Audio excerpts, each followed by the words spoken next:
As somebody who has written biographies of Dietrich Bonhoeffer and William Wilberforce, I have an interesting view on this idea of being quote-unquote political.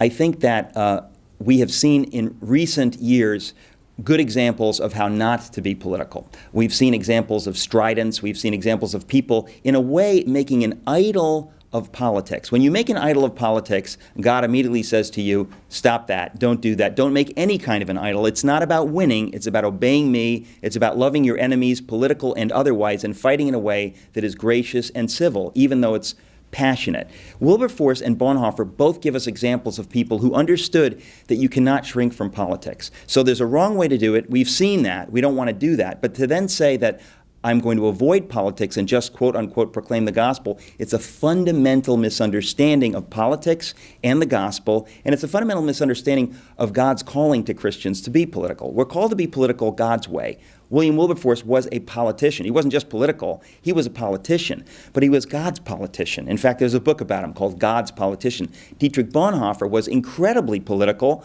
but in a godly way. So God calls us to fight. I mean, if there are people being threatened who cannot speak for themselves, if they're Jews being threatened, I as a Christian have no choice but to get political and defend them.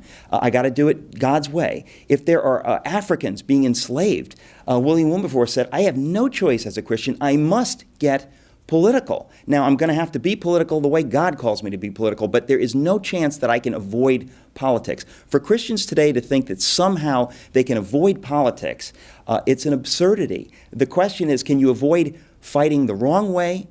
And the answer to that is, of course you can. And then the question is, can you avoid not fighting at all? I would say no. You've got to fight, but you've got to fight God's way. This is a fundamental and absolutely vitally important issue for us today to understand that we've got to be involved. The question is, can we be involved the right way, the way God calls us to be involved, and not the way some people in previous decades have been involved, which we now know is the wrong way.